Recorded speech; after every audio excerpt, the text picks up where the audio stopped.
Hi, thanks for joining us. My guest today is Mary Rocca, well known in Fernie, and my neighbor actually. For many years. For many years, yeah. So, Mario, I never knew, were you born here?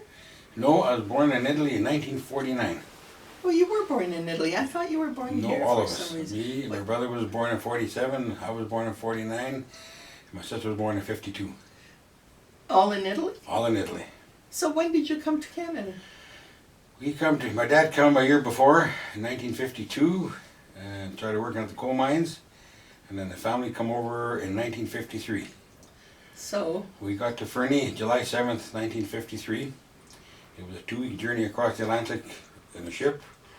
Landed at Halifax, and a week on the train, and we got off the train in Fernie July 7th, 1953. holy cow, you remember dates. I'm still trying to figure out in 1953 when we came.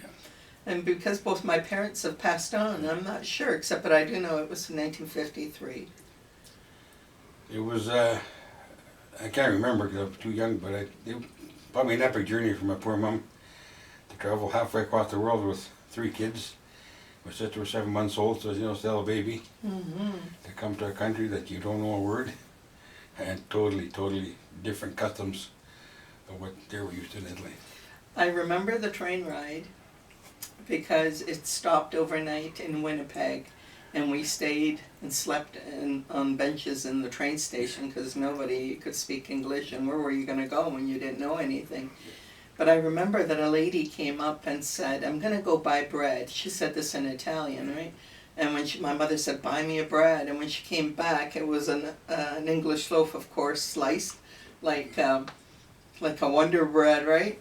And I remember my mother saying, "This isn't bread," because we were used to the homemade crusty loaves, right? That's the first thing I remember about Canada, is its mushy bread. I remember my mum saying in Italy they didn't eat corn. Couldn't believe that here we were eating corn. Because the corn was for the pigs. Corn was fed to the Yeah, pigs. but here- She came from a large family, and they had land there, and they more or less lived off the land, yeah. And you grew corn, but you fed it to the pigs, which you slaughtered and butchered and made Yeah. salamis and capicolis and all the good things in them days. So you probably don't remember too much about Italy because you were so little. The only thing I remember for where we lived is right across the street, or very close to our house, there was a fountain, like a pipe with water coming out of it. That's the only thing I can remember. So really, you were raised in Canada, so you were like not only naturalized, but I'm sure you feel Canadian just like I do, through and through. Yeah, I'm Canadian, yeah, even though I've got the Italian roots, but we're Canadians. Yeah. So what was your first impression that you can remember of Fernie? I remember when we come here, we didn't have a house yet, and for 6, 7, 8 months a year, I don't remember for sure, we lived upstairs in the Grand Central Hotel. That's where all the Italians stayed because the owner was Mr. Joe Perry, who was Italian. I do remember Mr. Perry. Mm-hmm. Do you? Yes, vaguely, but I do remember Mr. Perry. Yeah, I remember him too. Yeah. Then in 1955, the house came up for sale where my parents lived there, and they bought that house. I think it was something like $3,000 or $5,000 in them days, but that was a lot of money. Oh, sure. Yeah, and my dad was working in a mine at the time. Sometimes the mines wouldn't work a full week; they'd work 2 or 3 days a week. But we managed to survive. Well, your mother had that fantastic garden that everybody used to admire. I mean, it was like more than a block long, the garden. And she was absolutely amazing at growing her vegetables. Yeah, we fed the family for a year. Yeah. Between canning and in 1958, we bought our first freezer. Like, it was free stuff. When did you buy the house? You said The house was about 1955. 1955. So it wasn't long afterwards, a couple of years, that you had to stay in the hotel. Yeah, it was. It wasn't that long. I can't remember exactly how long, but yes. Then we moved into our one house there. And like me, you didn't move far from your parents' home. Home was too good. I didn't want to leave. Yeah, you moved across the street, And didn't you? well, my dear old mom, my dad passed away at a young age. He died in November of 1972. So my mom was by herself, so it was handy to Yeah. get my brother and moved to Sparwood, and my sister at the time was in, I can't remember if she was at the coast. She moved around quite a bit. Mm-hmm. And my brother had to move to Sparwood because of his job, so Job, I yeah. was Mm-hmm. The only one. the only one here. And although mom was in good shape for them days, didn't need much looking after her, but it was still handy to have. Mm-hmm. No, she was great right up until near the end because she still took care of that huge garden. And I remember romaine lettuces that were like this, so huge. I remember once I was walking by and she said, "Mary, here, have a lettuce." Yeah. She was amazing. Oh yeah, she did. The neighbor did pretty good. Yeah, she grew more than she could eat herself. And even with us, we built a little hothouse there, and she grew tomatoes. Actually, me and my brother, we suddenly got tired of eating tomatoes because she would grow so many, and she couldn't eat them all herself. Mm-hmm. But she would pickle them, like green tomatoes, pickle them. Yeah. Put them in crocks. Put them in crocks, Yeah. yeah. So she had tomatoes all year. Yeah, I think that's the thing about the early years in the 50s with Italians. We did everything that we did in Italy, actually, that you could Yes. in the way of growing and preserving food. I remember, I think even your mom and dad had a lot. Oh, yeah. Tom up the home, and I remember used to be a whole bunch Where of the lots of berries. Isabella Isabella's Dickens Coolidge, yeah, School, I yeah. remember- Believe me, I remember those days because Yeah. when my friends were riding by in their bicycles waving, Yeah. we were weeding and doing all kinds of work. Yeah, I remember those lots there. Yeah, we never did get one because we had a pretty good sized lot at home. Yeah, you had a huge lot. So that kept mom busy, and I can remember in the early days when it was springtime, and me and my brother and my dad with shovels, we would dig it by hand. Mm-hmm. Yeah. And then put all the rows, and the rows had to all be straight.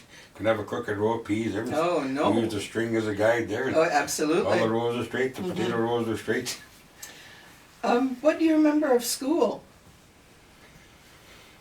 I remember grade one, going to grade one, and Miss Chubra was our teacher. Oh, yeah. 41 or 44 years she taught grade Yes, one. Yeah, Miss Chubra was our teacher. That still sticks to me like it was yesterday. And me, Billy Krawchuk, Gordon Anderson, which we're still friends today, all had Miss Chubra.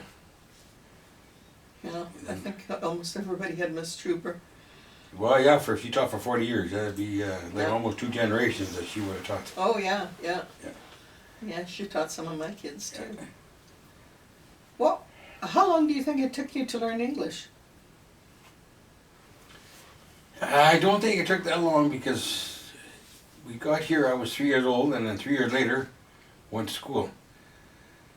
And I don't really remember, but I don't remember, like, say, having any issues. Mm-hmm. It was probably harder on my brother because he was 2 years older, so he was only here for 1 year, and then had to go to school. So I don't think he quite had a command of the English language that good yet. But as kids, you learn fast, and Mm-hmm. we blended in, and life went on. What was life like for you and your family in the beginning in Fernie? It's hard to say, but we always had 3 meals a day, and we had clothes, and didn't lack nothing. Didn't have too many luxuries, but we never lacked nothing. Did your dad hunt and fish? Yes, my dad hunted and fished, yeah. So is that why you boys took to it? And we carried right on, yes. Uh-huh. Yeah. I remember your dad very well. Yeah, he liked to hunt. In Italy, there wasn't much hunting there other than rabbits and birds, and Mm-hmm. but once you got here, and you have a big variety of wildlife species that you can hunt. Yes. How old were you when you first went out? I can remember going out on this one particular trip. It was my dad and I and some of his other hunting buddies, and we went down the South Country, down towards the old Phillips Canyon Bridge. That was before Highway 93.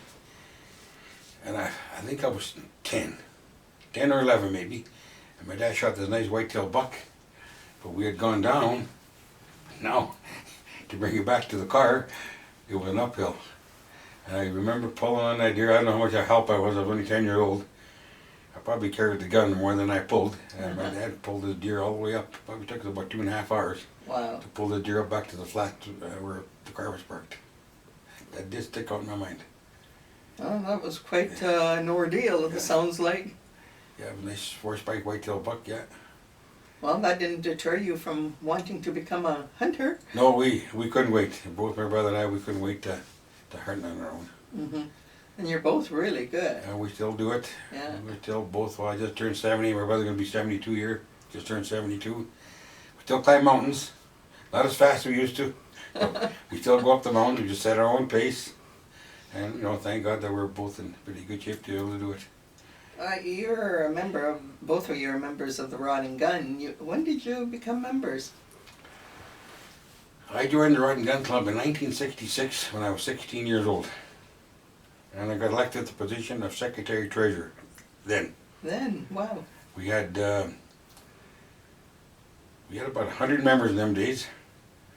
And the membership fee was $2. $2. We had a budget of $200 a year. What is it now? The last 4 or 5 years we're between 400 and 700 members, and we're talking 6 figures budget when we have our big banquet. Well, because I've been at some of them where you had at least 900 people attending, if not more. So we do pretty good. Yeah. Which? And you got a huge membership. I thought you had a membership of 900. No, not quite. No. No. Just, I think we peaked. It was just under 700 when we peaked, Mm. and we're down to about. The last 3 or 4 years, we're averaging about 400, 450 members. So why do you think that there's been a reduction? Oh, some people join and they don't. Then they feel they don't renew their membership, so they're no longer a member, and then they'll join 2 or 3 years later, and it's. But that's still pretty good for a city of Fernie like 5,000 people. Oh, Even if yes. we were 500 members, 10% of the people of Fernie belong to the club. Yeah. Yeah, that's a huge membership. Although now we got a big membership from Calgary and Alberta, believe it or not.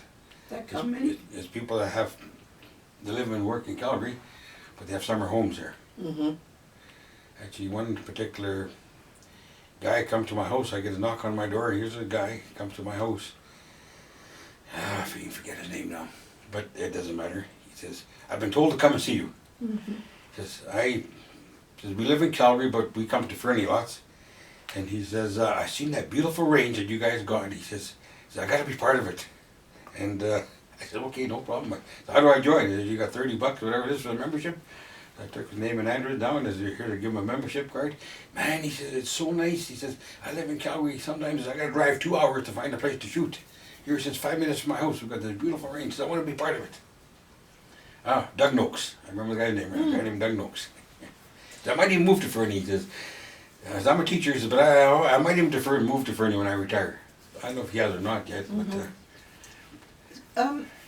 Big changes have happened with Rod and Gun because you've got the range and don't you still have do the archery upstairs of Yes, the we building? the club made a deal with the Elks Lodge in Fernie that upstairs I've been a member of the Elks for years. There's absolutely nothing upstairs. It used to be a hotel. You could see where all the little room divisions were and that, but there was nothing there. And then it was all plaster and glass, the walls, and half of it was off. It was just a mess. And our club was looking for a place to have an indoor range, which you got to be able to stretch out about 25 yards. So our building fit the bill, and then I was the exalted ruler of the Elks at the time, and so I was wearing 2 hats, and we made a deal with the Fernie Club. It didn't cost the Elks nothing. The club did it all. We cleaned it up, fixed it up. We got heat up there. We built a little toilet up there, washroom, because there was nothing up there, and it gets at you a lot of use. So it was a hotel there because I It was a remember my friend Kathy George always talking about her working up there, and I remember her saying it was owned by a Chinese family. Yes, that's correct. Yes, and they also had a laundry. So were the rooms still sectioned off? You said when? Well, a lot of the plaster and glass fell off, but you could see the partitions there. Yeah, they were little rooms. They weren't very big rooms. There was one common bathroom in them days, down the hallway. Mm-hmm. And then so we made it to fit our needs. On one side, we still have the hallway because it's the 2 walls are bearing walls. We had to leave them in place. But on one side, we can stretch out to about 25 yards for shooting, archery. And well, the steps goes up a little bit shorter, for about 15 or 20 yards, but it gets a lot of use. Like, you go there Thursday nights, there's a bunch of kids there, and they can't wait to go shoot. Oh.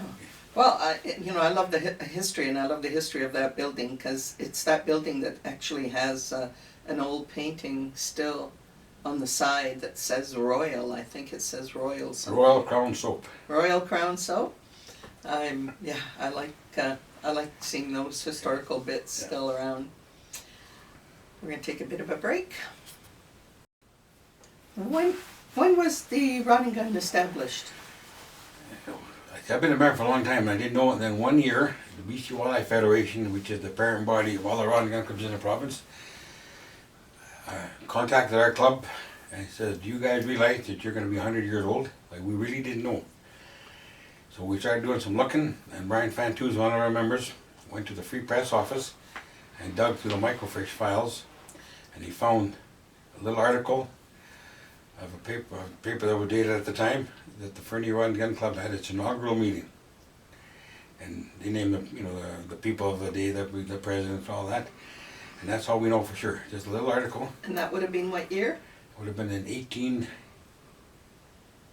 well, it was 1998, the year that we turned 100. So it was 1898. So 1898.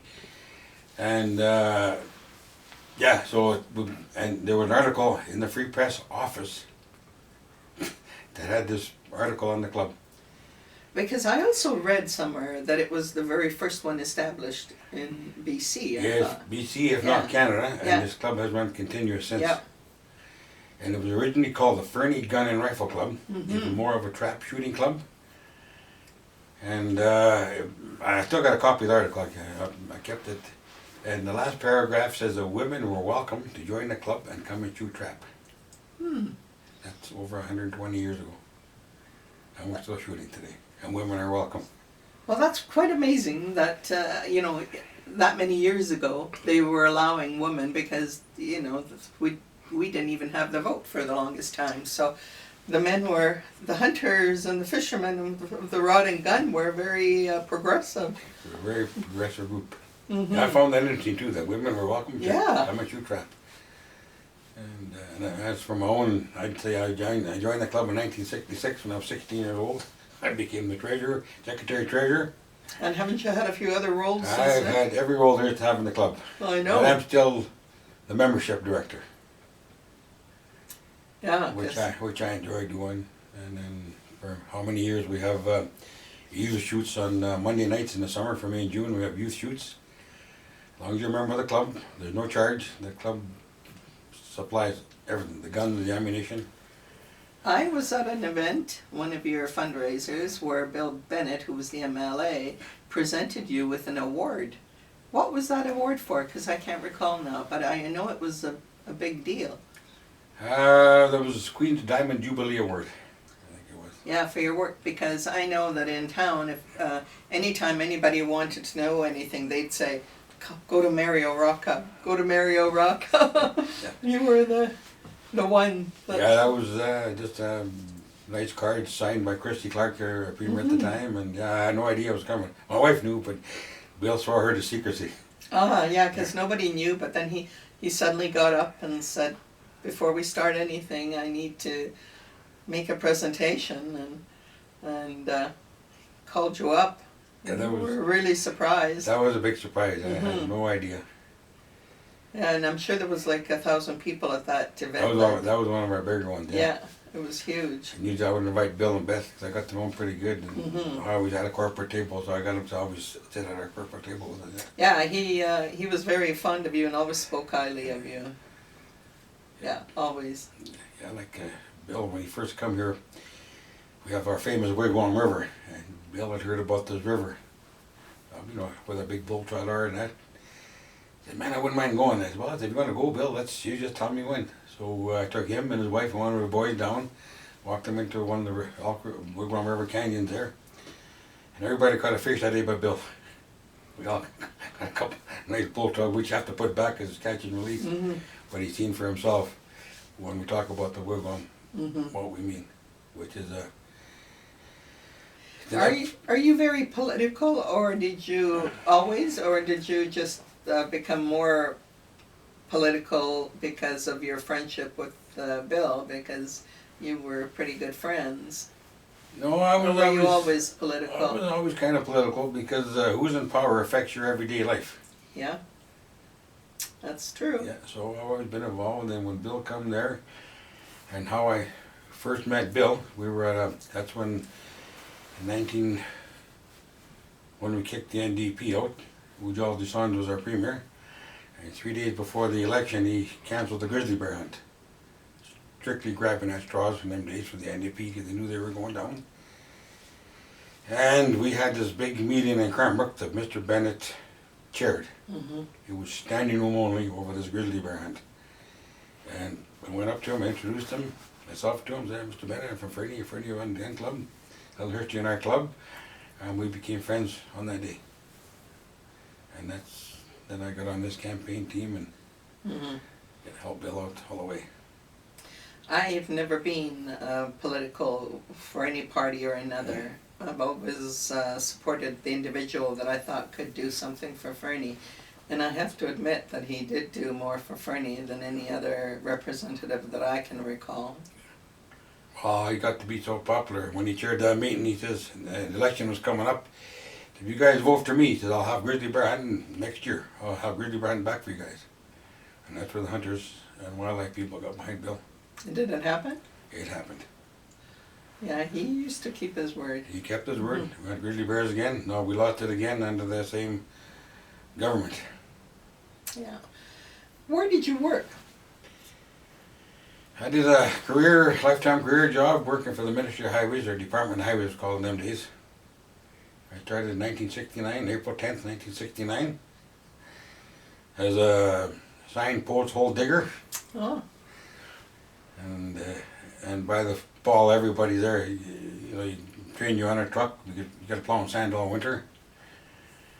And I spent my life, and I did 20 years as an operator. And in 1988, when the government privatized, just before they privatized, I got called into the office and I figured, oh, this can't be good. But it was good because I went in and they offered me the senior foreman's job. Yeah, because I knew you were a supervisor there for a long time. Yeah, that was kind of a surprise, but I took the job. Mm-hmm. So the last 10 years of my career, I was the senior foreman in charge of the Fernie School. When did you retire? Because you retired early, didn't I you? retired in July 16th, 1998. So by that time, it hadn't been privatized. Oh yes, Was it? privatized in 88. In '88? So I don't know if you care to put your thoughts into the way things are being done now as opposed to when it was the government running the department. Oh, there's definitely a big difference there. When it was the government running in the wintertime, in the summertime I had an 8-man crew. In the wintertime I had a 20-man crew. We had about a dozen auxiliaries that wanted to come to work. And we had all the equipment we needed. Once it was privatized, you've now taken a public service, turned into a private business. The bottom line in business is profit. And how do you make profit? You make profit by cutting services. Yeah. And I'll argue that with anybody that wants to stand in No, front of but me. it's the truth. Because I can remember at one time where in the winter there was 45 people working in our little area. Yep. And then all of a sudden Yeah. it went down to 7 or 9, and that is, when I decided that after all those accidents that I needed to complain, because I initiated all of the complaints against the maintenance, against the company that's there now. And I recall it was 10:30 on a Sunday night. My Brandon had gone to Cranbrook because he was in college, and he had been sitting up the highway. He had left the house at noon, and he was still in line up by the ski hill at 4 or 5 or 6 o'clock. And because of that vehicle that had gone into the water, and the young mother, and the children were hurt. And he didn't get into Cranbrook for hours. It was like after 9 or 10, and they still hadn't cleared the roads. And so I was so furious that I wrote to Bill Bennett at 10 o'clock, 10:15, and I said to him, look, this is how it is. It's never clear, you know, it just isn't cleared properly. And I had some facts and figures on how many people were employed at one time.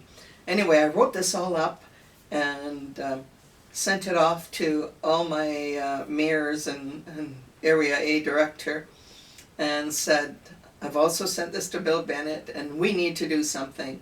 And you know what? In 5 minutes he responded to me. I'll never forget that. And he said, Mary, I will be on this. And he did. He got on it right away. He took it to his people. And then when I took it to regional district, the company people had heard about it. The ministry had heard about it, and they showed up saying, hey, what's going on? Like, you know, we're doing what we're doing. But it was a long time, and I wrote several articles regarding that until finally they did make some little changes, but still not as good as it was years ago.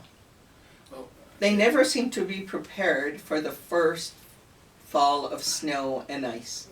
Like, why can't they be?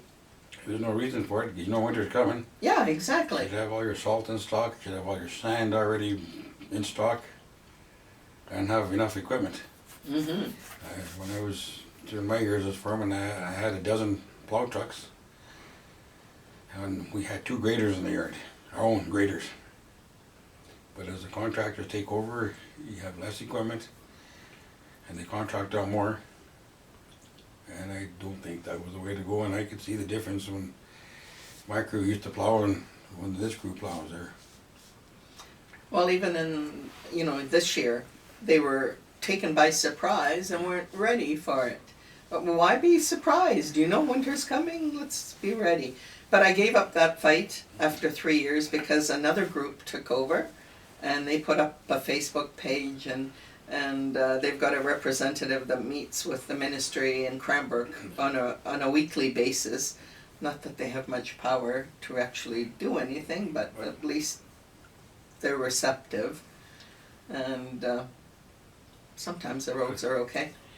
Again, it comes down to the almighty dollar. And Yes, when I was of working, course. even before I became a senior foreman, I was Yeah. a shift foreman. We had 3-man crews that would afternoon, day shift, night shift, 24/7.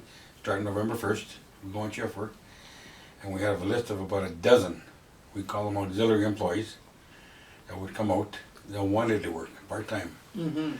Use Dave Blackwell, for example, he run his gravel truck in the summer, in the winter time, and it worked good for him. Call him in for a few days' work, people wanted to come to work. Now, what the latest is that these last company or two have only paid auxiliaries about $5 an hour less than the same guy that's driving a truck, and you're driving doing the same work for about $5 an hour less. That's how they save money. Mm-hmm. So Yeah. they have a list, not too many people want to come out. But you get called at 3 in the morning. Yeah, I'm going to go to work. Nah, I'm getting $5 an hour. I'll wait till they call me on a decent hour. Yeah. And then when you have one guy on shift, he goes out and has a look, see what the weather's doing, then he has to go back and call people in. So it's definitely not a better system. The thing is, there's way more traffic on the road than there was when even you were working, because they've done counts. Absolutely. And holy cow, we've probably tripled, and yet there's less workers to maintain the roads. It just doesn't seem right. Anyway, I started that, and I think they're a bit more aware. I don't know if it got me any accolades, but Well, if enough people complain, then the government will have to do something, because Yeah. this system obviously isn't the best system yeah. compared to the old system, which worked well. So when you retired, you didn't really retire, Mario. You were still working heavy equipment and doing different jobs, I understand. Well, I retired because the last company that took us over, I worked 30 years for highways. 28 years of my life, I enjoyed going to work. I enjoyed being a public sector worker, public servant. I enjoyed it thoroughly. The last company took us over the Northland, and my job became a living hell. Had no equipment, don't put up enough sand, run out of salt, and guess whose phone rings all the time? My job was not enjoyable. After 2 years, I had enough, and I just said, That's it. I went and talked to my financial advisor, because when we privatized, I became the senior foreman in charge. I had to leave the union. So I built up my own pension fund. I got all the same benefits my crew did, but I just looked after mine myself. And things were good for a lot of years. So when it came to that point, I said, time to go, and then I embarked on another career.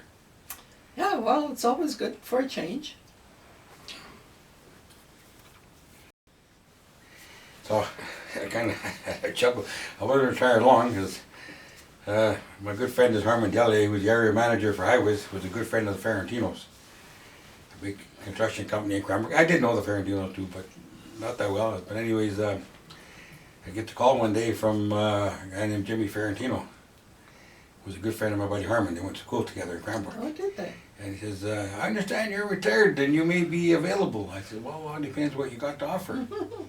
He said, well, we're looking for some as and when required operators. And then they just bought a bunch of them 30-ton rock trucks, and they were fairly busy.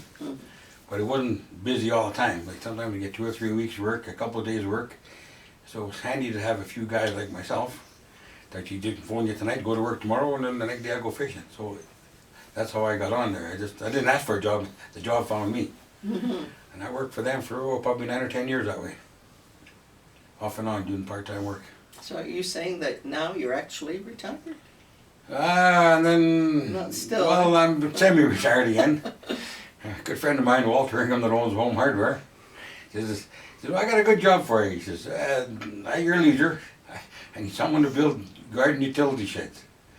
So I've been doing that for over 20 years. You've been doing those. Oh, and here I thought they were prefab.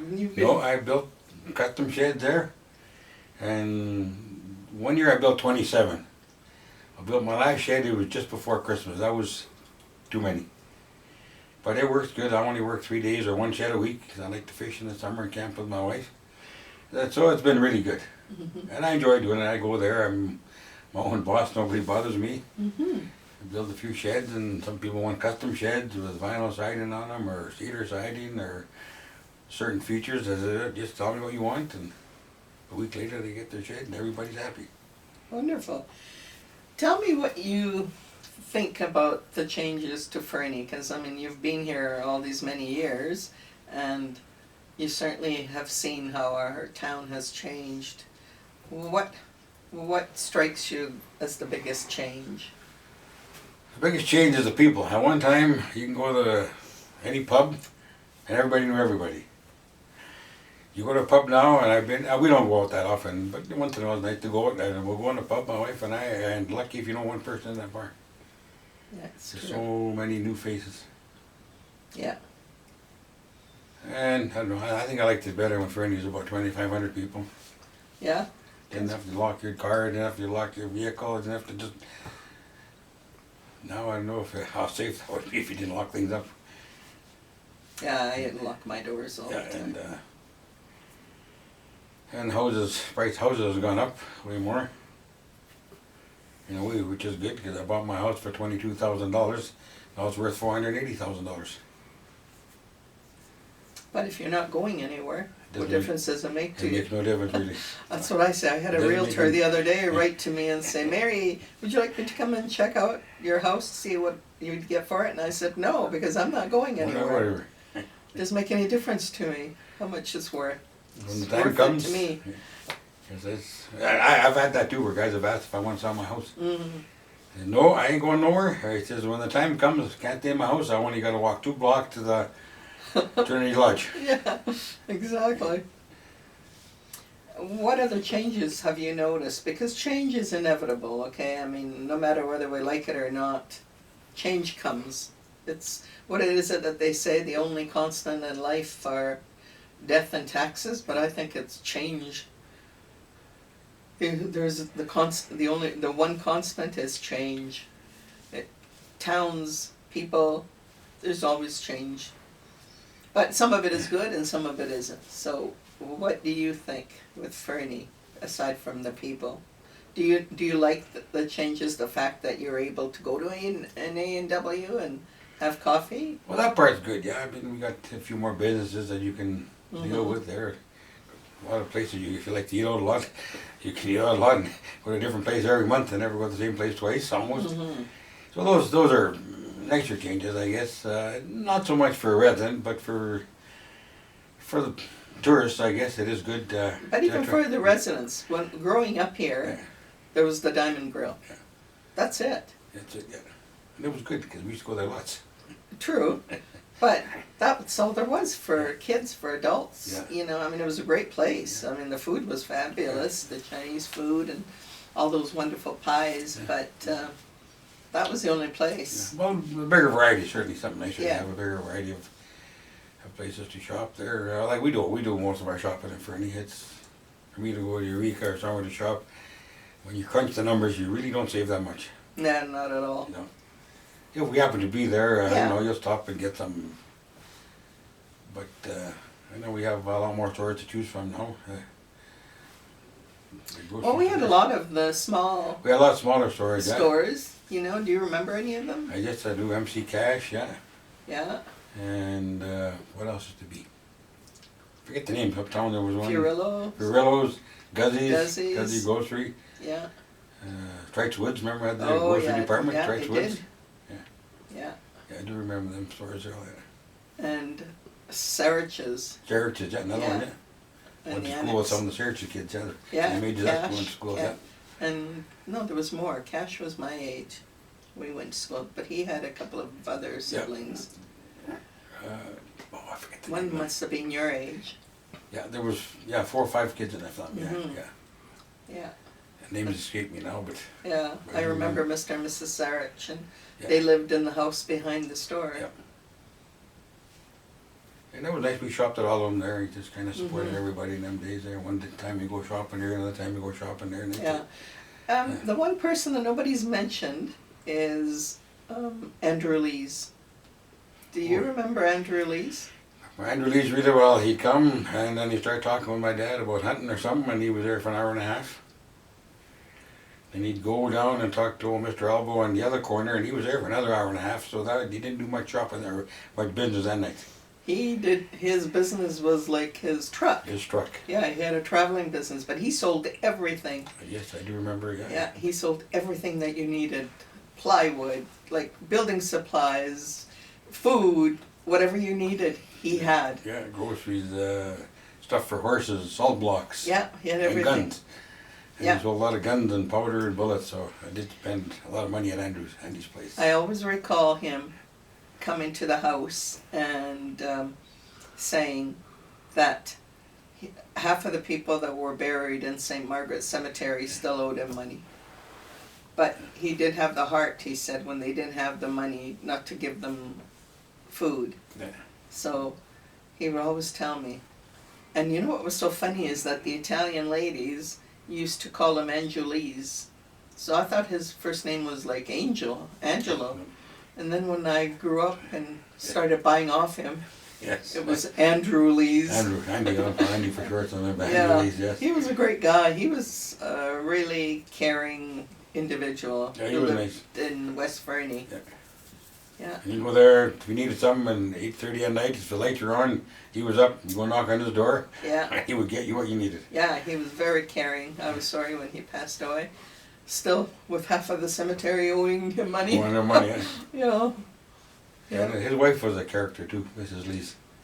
Remember one time I went down and bought some bullets and powder and stuff like that, and Andy added it all up there, and I paid him cash, Had like $60, $70 worth of stuff. And I went back down a couple of weeks later, or a month later, I can't remember, and to buy some other stuff, and Mrs. Lees says, "Oh," says, "just a minute." Says, "You still owe us $10. Says, "When you bought stuff 3 weeks ago," says, "Andy added wrong." Says, "I check all of Andy's bills, 'cause sometimes he makes mistakes." I think Andrew just liked to give people a break, Yeah. So but she didn't. she didn't. No problem, Mrs. Lees. I reached in my wallet and gave her $10 there. Uh-huh. I got a chuckle out of that. Of Yeah. course, they had 5 daughters, so Yeah. I guess every penny counted. Counted in them days, yeah. Mm-hmm. I remember the youngest daughter, Gail. She was a few years older than me and my brother. Yeah, but I do remember her. The Yeah, other she they was a were- beautiful girl. Yeah, I don't remember the other ones, but I do Mhm. remember Gail Lees. Yeah. Yeah, she's the only one I recall too. She was like 4 or 5 years ahead of me, but Yeah. being in the one school, you always knew who was ahead of you and who was below you. Yeah, I have no idea where they all wound up at, but Gail was, I remember, it must have been in school. Oh yeah, Her definitely. last year at in high school when we were just in Mhm. lower school there. Yeah, definitely. Your parents are buried at the cemetery, right? Both parents up at St. Margaret's, yes. Yeah, in the newer section. Yep. Have you ever walked the old section? Have you ever gone? Yes, we have, several times, Yeah? yeah. My wife and I, once in a while, go up and some names I do recognize. Yeah, Barely remember, but you do recognize the name. yeah. Yeah. Yeah, it's beautiful. And, you know, it was really run down for a long time, and it was due to Len Cossack and his group. Yes, I did a lot of work there, yes. Yeah, they did so much work. Yeah. But what else do you do besides work and run and gun? Well, run and gun, like I say, I'm just a membership guy now, but I'm still involved. I still keep the range clean. I go up there and I see something's not right, I'll clean up and rebuild stuff that has to be rebuilt. So that's not a steady job, but kind of keeps me busy. So you're a member of the Elks as well? I remember the Elks I joined in 1974, so I'm going to be one of the young old guys in the Elks now. Oh yeah. The young old guys. Hmm. A lot of members are well in their 80s. Are you in 3300? No. No? The Elks and the rod and gun keep me busy enough. Oh yeah. Hmm. I only got so much time. No, that's true. You should mention your children, because you're a grandpa now too. Yeah, I have my grandpa. Yeah, we had two sons, my wife and I. Mike, our oldest son, was born in 1977. And he moved to Calgary in 1998 after he graduated from Lethbridge Community College as a draftsman, and he's still there. Then he met a girl there and been married since 2004. We have 2 beautiful granddaughters. One is 14 and one is 12 now.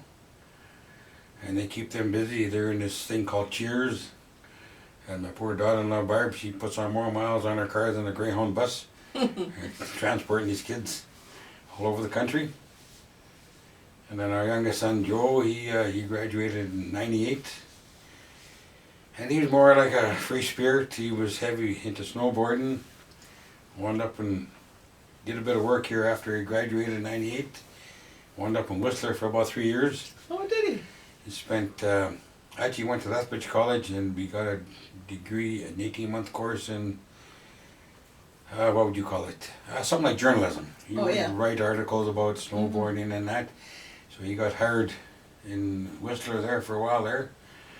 But things were really, really expensive in Whistler. So a couple of his buddies, the Danko boys that my son grew up with, had moved to Fort St. John.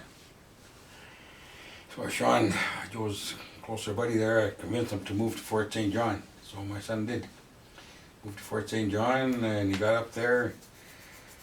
He said, Dad, he said, I got a chance to go drive my truck. He says, as long as I sign to take for him a year, a big truck, they'll train me and all that. But I got signed for a year. I says, well, son, I said, your dad was a truck driver for a lot of years. It's fun driving a truck. But it's no fun driving a truck when it's 40 below. You got to put on 10 sets of tire chains. It is no fun. And up in that country in the summertime, their roads get so muddy. You got to get out of your truck and put on a bunch of chains laying on your back in the mud. I said, really think about it. And I'm glad he did. He took a course and also another 18-week course, a gas and oil well operators program. And he did that. And he got hired right out of, when he finished that course, for a company called Devon. They hired him right away. And he's been to a few different companies now, but he's still in the gas industry. Worked his way up. And now, about 4 years ago, he said, Dad, moving back to Fernie. don't want to live in Fort St. John no more. I'm coming back to my roots. So he did. He bought a house in Fernie. Still has a house in Fort St. John that's been on the market for 4 years. But he's got some long-term renters in there. He said, we'll rent for an indefinite period of time as long as you take it off the market. Got a beautiful house there that he paid $430,000 for. But at least the renters are paying the mortgage. And he bought a house here in Fernie, and he really loves it here. He still works up north. He does 2 weeks in, 2 weeks out for another company that he really likes working for. Good people. So he's pretty happy. And just a year ago, we had a little new grandson. Turned a year. So he's married? He is not married. He's going to get married next year. Oh. Get married next year in June. And he only has one or two? No, well, he's got two. His girlfriend or fiancée, you want to call her, has a little girl named Charlie May from a previous relationship. And we've taken her and she's one of ours. Yeah, she looks like she's part of the family. Thoroughly loves Joe. And that little guy, it looks like his grandpa. Yeah, little guy. Yeah, name is Roscoe. Just turned 1 here on the 26th. Roscoe? Roscoe. Oh, that's an old-fashioned name. I'm going to tell you a funny story about that. And the little Charlie May, like she's one of us, and the little girl loves to fish. We've taken her fishing, and she just loves to fish. So we take her as much as we can. And her goal is to get a turkey. She wants to shoot and kill a wild turkey. How old is she? She just turned 9 in May of last year. And she wants to She will be 10 in May of this year, and now once you're 10 you can legally hunt in BC. And I myself have been hunter training instructors in 1971 when the British Columbia government went to what's called the CORE program, Conservation, Outdoor Education, Recreation. And for a first time hunter you have to take this course. So my little step granddaughter's got a book and she's starting to read it already. So oh, she's definitely part of this family. Once she turns 10, she's going to get her hunt license. Write the course and she'll get her hunt license. Wow. And hopefully this fall we'll get her a turkey. Yeah, she'll get her turkey. We're talking about family, and I don't think we even mentioned that your wife's name is Jerry, who works at GPI. She worked at GPI for, been there for quite a while there, I think almost 30 years. And she started working for Jack Petsko originally. Mm-hmm. When Jack sold the business to Gerald Price, she stayed on there, and she doesn't do any income tax work. She just filing, sends you a bill, Takes care of the office. takes care, does books appointments, and looks after the office. Yeah, Jerry is great. He's a real volunteer and contributor to this town. He's a really good business. He's a really good corporate citizen. Yeah, he's a good guy. He's a good guy, Gerald. Yeah, Yeah. He does, and Gerald's a member of our club too. He likes shotgun shooting. Oh yeah? Yeah, and Wednesday nights, in the summertime, Wednesday night is trap night.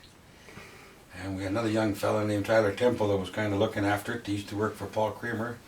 And Tyler got a job at the mine, so he's on 4 on and 4 off. So when Tyler's not there, then Gerald runs the trap night. And if Gerald's not there, Jay Carter from Fernie Guides runs the trap night. Oh yeah? Yeah, Jay Carter moved here from Calgary. Mm-hmm. And he's a member of the club there and loves to shoot. And he owns Gear Hub. No, the Guides Hut. The Guides Hut. Yeah. Guides Hut, right. Yeah. You're right, because the first one, that building used to be Barton's store when we were growing up. Yes. You remember the Mrs. Barton? Yes. That used to be the record store. Yeah, I remember that, yeah. Mm-hmm. We'd go in there because my mother loved music, and so once in a blue moon she would go and buy a record. Yeah. So we would go in there and she would show us what she had, and if my mother didn't like anything, because Mum was always looking for Italian music, Yeah. she would say, "Come upstairs with me," and she would take us upstairs where she had another big cabinet that was full of records, and that's where Mum always found what she wanted. Yeah. Yeah, we can remember that. Mm-hmm. Yeah. Yeah. Yeah, I remember the Mrs. Bartons. You remember the shops in town when you were a kid? I remember there used to be Robinson stores there, way on the far end of Main Street there. Yeah. There used to be Robinsons. I remember Marshall Wells. Yeah. Remember Trikes Woods, definitely. I remember Johnny Rahall's clothing store. I remember Patterson's Grocery, Yes, not far from where we live. right. Half a Uh, block from the school where during recess Yeah. everybody would run to buy penny you candy. buy penny candies, yeah. Remember when the liquor store was, what Where would the be there? Salvation Army, Yeah, liquor store. Oh, no, yeah. actually, it was on Main Street. it Yes. was where the bookstore is now. Yes, That used to be the liquor store. I Yeah. remember that liquor store there. Yeah. Yeah. And then they moved across to the newer building Yeah. there. Yeah. Where the Salvation Army was Yeah. for a while. Yeah, I do remember that. Yeah, And the Vogue Theatre, I remember that from way, way, way back. yeah, when it was just one big theater, remember? Yeah, yes, I remember that. The King's Hotel was a favorite watering hole. Yeah, The King Edward Hotel was a good Mhm. watering hole. I remember where the Inn Towner used to be a service station there. Where the Inn Towner, yes, that's right. That used to be a service yeah, station. I remember that used to be a service station. Yeah, it was a hotel and service station. Our overweight store used to be the Ford dealer. Yeah, It's all for Dick's, which run the Ford dealership there. is that who owned it? Yep. Hmm. And then where the old overweighty used to be was that the city yards there at that time? Yes, for a while, those were the city yards. Yeah, I remember and that were the government yards where Trinity Lodge used to be, or? Government yards there. I worked there for 5 years. I walked to work for first 5 years of my Yeah, career. Because in November of 1975, the new shop was built, and I remember we moved out there. It was November of 1975. Then I had to Mhm. drive to work. and I remember when Beaver Lumber was where the Quality for Less furniture store was, which That's is right, yeah. now, it's an exercise place. Exercise, yeah, Yeah, a little gym there. yeah, Yeah, I remember that from my buddy Walter. That's how I got to meet Walter Ingram. He bought that Beaver Lumber store and he come to a rod and gun meeting. Because Walter also liked to hunt and fish. And that was in 1987 or 88, I forget. I think 87, I want to say 87. And he come to a rod and gun meeting and he's a new guy walking into our meeting there. We used to meet in the basement of the Motor Inn in them days and that's how we got to know Walter. And we became friends from then. I remember Trites Wood upstairs where at Christmas they had like a toy section. Yes. Do you remember going up there? I remember going looking at the toys when we were kids. Yeah. Upstairs. Oh, we never got any, but we No, we always never, looked. yeah. Lucky to get one little toy in them days, yeah. Oh, but I Yeah. remember the tables, and I remember they were at my eye level, so I guess I wasn't very tall. Yeah. But I could, and at Easter, they would have trays and trays of those little chicks, the colored chicks, and I was in love with those yellow colored chicks. Yeah. And I remember they would be up here, and I would be staring at them and thinking, I would like one. And I remember, I think I had I finally had a dime, Boy. and I was able to buy one. I think I kept that for like 40 years. Right. Yeah. Yeah, no. Yeah, and then with another store that burnt by the next door to the Vogue Theatre. That was LaSalle's. LaSalle's. Yeah, okay. I that was remember that when it LaSalle's burnt. furniture, Yeah. dry goods store. They sold Yeah. furniture and fridges and stoves. Okay. Yeah. Yeah. And the old shoemaker over Yeah, Ralph Missisco. Lencho. And Missisco, Missisco on the other yeah. end, yeah. Yeah. Do you remember taking shoes to get fixed in them Mhm. days? Do you remember the White Spot? Yes, I do. I could never go in there, but one time when I looked in the doorway, up on top, on the wall facing you, there was like a puppet thing. There was like a little house that had puppets in it. Do you recall that at all? I remember the white spot, but I don't remember the puppet thing. Yeah, Yeah, I do remember the white spot there. On Main Street there. yeah, and the Waldorf, Yeah, I remember Waldorf, yeah. The old and the clinic. Northern across the The road. Northern, yeah. It was when we got old enough, that was good places to go. I never got to go in there. Oh, actually, after Nick and I were married, and I was 21, he took me into the ladies' side once, and I thought, what? Is this all it's about? It was really quite ugly. I said, I'm not interested. I didn't drink, so I said, I don't want to come with you anymore. A lot of them bars in them days had the ladies section. Yeah, oh yeah, Yeah. they all had the ladies Yeah, section. I remember that ladies Yeah. section there. You couldn't go into where the men were. Yeah, which was kind of dumb, I guess, but Oh yeah, the Royal was good. That was one of our favorite watering holes because they used to have this, you can get deep fried chicken and these big JoJo's. Really? I'm talking, we were probably sneaking in there before we were old enough, in 19, 20 years old, 18, 19 years old, 20 years old, and go there on a Friday night and order a big thing of deep fried chicken and a big thing of potatoes and have a bunch of beer. Well, I didn't frequent bars at all when I was single, and after we were married, Nick occasionally would take me to the Legion, and because that was more of a family-oriented place.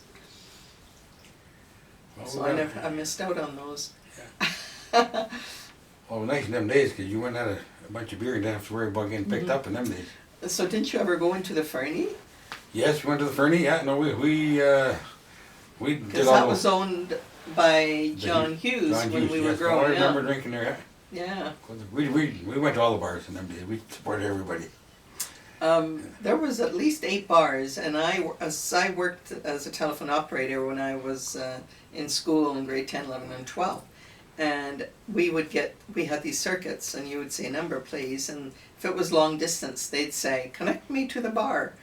And I'd say, which bar would you like me to connect you to? And the operator would say, you mean you have more than one? And I'd say, yes, we have at least 8. And they would always be astounded because they thought Fernie was like 500 people. And so Lots of how bars. could we have 8 bars? But we did. There were lots of bars. Yeah. Yeah. I remember the old telephone office too. Yeah, number please. Yeah, For our number was 25L. I know why that sticks with me. Yeah. Our number was 25L. yeah, and then it would be 25L1, 25L2, 25L3, and 25L4. And there was always only one opening for all 5 numbers. Oh yeah. And you had to know exactly how to put the tip in so that it would ring that one. Yeah. But it usually rang everybody on the whole party line. Oh yeah. So you never knew who was listening to your phone calls Yeah. back then. Yeah, those were interesting times. That telephone office was a fun place to work. Yeah, but now everyone's high tech. Mhm.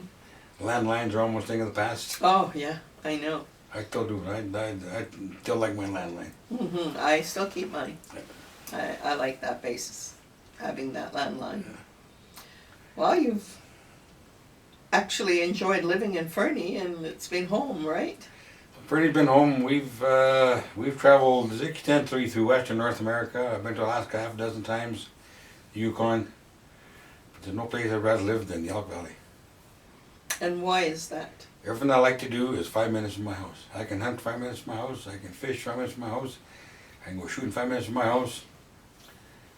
And I hate traffic lights, so I'll never live in a big city. Well, Fernie got 4 traffic lights now. Almost big city status. But yeah, Fernie got everything we like to do, and Fernie will always be our home.